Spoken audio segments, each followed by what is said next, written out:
Dear students, আমরা আজকের আলোচনা করছি। দেখো, ক্লাস অষ্টম শ্রেণীর মডেল অ্যাক্টিভিটি টাস্ক 2021 সালে বাংলার পার্ট 3 নিয়ে সম্পূর্ণ সমাধান তোমরা পেয়ে যাচ্ছ এই চ্যানেল থেকে, যে কোনো সাবজেক্টে, যে কোনো বিষয়ের। ওকে, তা তোমরা ভিডিওটা প্রথম থেকে লাস্ট পর্যন্ত দেখতে থাকো। এই হচ্ছে দেখো মডেল অ্যাক্টিভিটি টাস্ক, যেটা West Bengal board of secondary education থেকে দেওয়া হয়েছে। এখানে দুটো অধ্যায় থেকে প্রশ্ন দেওয়া হয়েছে। দেখো, প্রথমে হচ্ছে অধ্যায় দাঁড়াও, শক্তি চট্টোপাধ্যায়, আর একটা হচ্ছে কী করে বুঝবো, আশালতা দেবী। এই দুটো থেকেই দেওয়া হয়েছে প্রশ্নগুলো। আমি পরপর আলোচনা করছি। দেখো প্রশ্নগুলো, প্রথম দেখো রয়েছে অতি দাঁড়াও, শক্তি চট্টোপাধ্যায়। অতি সংক্ষিপ্ত প্রশ্নের উত্তর দাও। দাঁড়াও কবিতাটি কোন কাব্যগ্রন্থ থেকে নেওয়া হয়েছে? এটা হচ্ছে অ্যান্সার। দেখো, শক্তি চট্টোপাধ্যায় রচিত দাঁড়াও কবিতাটি মানুষ বড় কাঁদছে নামক কাব্যগ্রন্থ থেকে নেওয়া হয়েছে। সকাল থেকে কবির কার কথা মনে পড়েছে? সকাল থেকে কবির পরোপকারী হৃদয়বান মানুষের কথা মনে পড়ছে। কবি কীভাবে মানুষকে পাশে দাঁড়াতে বলেছেন? শক্তি চট্টোপাধ্যায় রচিত দাঁড়াও কবিতায় কবি মানুষ স্বার্থপরতা, হীনতা সরিয়ে রেখে মানুষ হয়ে সমস্ত অসহায় মানুষের পাশে দাঁড়াতে বলেছেন। 1.4 দেখো, কবিতাটিতে মানুষ শব্দটি কতবার ব্যবহৃত হয়েছে? দাঁড়াও কবিতাটিতে মানুষ শব্দটি 7 বার ব্যবহৃত হয়েছে। এবার 1.5 দল বিশ্লেষণ করো। মানুষ, একলা, ভেসে, ভালোবেসে। মানুষ মা আর নুস দুটি দল। একলা, এক লা দুটি দল। ভেসে, ভেসে, ভেসে। ভালোবেসে, এখানে ভালোবেসে 4টি দল। ওকে, এবার সংক্ষিপ্ত প্রশ্ন দেখো। মানুষের পাশে মানুষ কীভাবে দাঁড়াতে পারে? কবি শক্তি চট্টোপাধ্যায় প্রতিটি মানুষকে মানবিক অনুভবের টানে প্রত্যেক অসহায় নিঃসঙ্গ মানুষের পাশে দাঁড়াতে বলেছেন। তিনি অনুভব করেছেন আজকের সভ্যতায় মানুষের অন্তরাত্মা গুমড়ে কাঁদছে। সেই কাতর মানুষদের দুঃখ ভুলিয়ে কাছে টেনে নিতে হবে, মানুষকে ভালোবেসে আপন করে নিতে হবে। অর্থাৎ আর্থিক, মানসিক, সামাজিক প্রভৃতি সমস্ত দিক দিয়ে মানুষের পাশে দাঁড়াতে হবে। দাঁড়াও কবিতাটির প্রথম স্তবকে প্রকাশিত কবির অন্তর্নিহিত ভাবনাটির পরিচয় দাও। মানুষ আজ প্রকৃতি ও সমাজের বুকে তার আধিপত্য প্রতিষ্ঠা করলেও স্বার্থপরতা, বিশ্বাসহীনতা কবলে পড়ে খুবই অসহায়। এই অসহায় মানুষদের একাকিত্ব ও যন্ত্রণা কবিকে ব্যথিত করেছে। সেই কারণেই আজ তিনি এই প্রতিটি মানুষেরই উচিত তার মনুষ্যত্বকে আশ্রয় করে প্রতিটি অসহায় মানুষের পাশে দাঁড়ানো উচিত। কবি এই কবিতার প্রথম স্তবকে মানুষকে এই মানবিক দায়িত্ব পালনের আবেদনটুকু প্রকাশ করেছেন। এরপরে দেখো রচনাধর্মী প্রশ্ন। দাঁড়াও কবিতাটির বিষয়বস্তু আলোচনা করো। সমাজের অবক্ষয় কবি মনকে ব্যথিত করে তুলেছে। বর্তমান সমাজে মানুষ বড়ই একাকী ও অসহায়।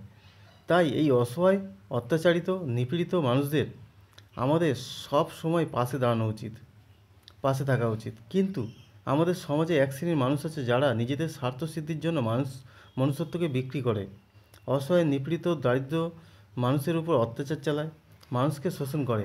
অন্যদিকে আরেক দল মানুষ যারা এই সমস্ত অসহায়, নিপীড়িত, অত্যাচারিত মানুষদের প্রতি সব সময় সাহায্যের হাত বাড়িয়ে দিতে প্রস্তুত। তারা সর্বক্ষণ সাহায্য বা পরোপকার করতে ভালোবাসে, দিন দরিদ্র মানুষের পাশে এসে দাঁড়ায়।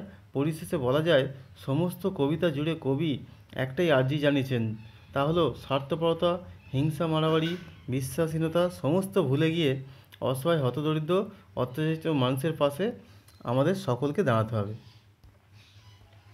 তাহলে এইটা হচ্ছে প্রথম পার্ট হয়ে গেল। এবার দ্বিতীয় পার্ট দেখো, কী করে বুঝবো, আশালতা কী করে বুঝবো, এটা আশাপূর্ণা দেবী। প্রথম দেখো অতি সংক্ষিপ্ত প্রশ্ন। বুকুর মায়ের নাম কি? আশালতা দেবীর লেখা কী করে বুঝবো গল্পে বুকুর মায়ের নাম নির্মলা। বুকুদের বাড়ি কলকাতার কোন অঞ্চলে? বুকুদের বাড়ি কলকাতার ভবানীপুর অঞ্চলে। ছেনু মাসিরা কোথা থেকে এসেছে? ছেনু মাসিরা উত্তরপাড়া থেকে এসেছেন। বুকুর স্কুলের নাম কি?